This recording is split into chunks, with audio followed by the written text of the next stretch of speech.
Topic आहे parallel line and there ट्रान्सव्हर्सल्स.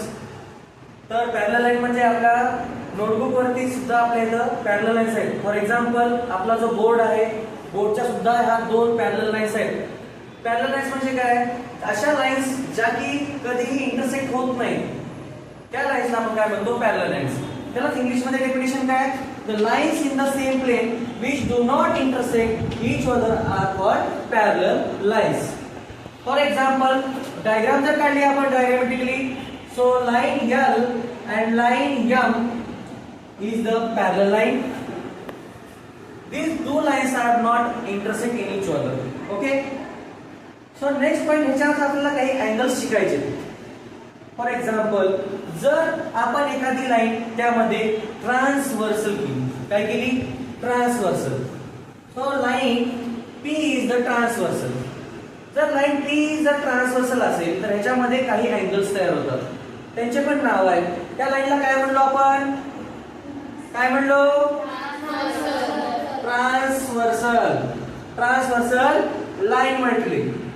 आणि ह्या दोन लाईनला काय म्हणलं आपण? Parallel line. जर पॅरलल लाईन असेल आणि एक ट्रान्सव्हर्सल असेल तर असे आपल्याला इथं how many angles make these two parallel lines and transversal? 8 angles make. 8 angle आपण इथं तयार करतो.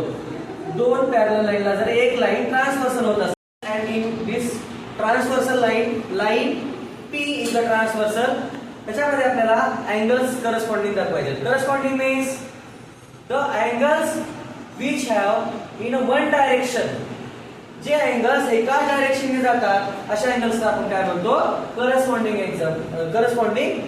Angles. For example measure of angle CDP congruent आहे मेजर ऑफ अँगल DGF. कशाला? DGF ला. फॉर एक्झाम्पल कोण उत्तर सांगेल का मला? दुसरा एक अँगल कोणता आहे ते? एक करस्पॉन्डिंग अँगल सांगा. उभा राहा.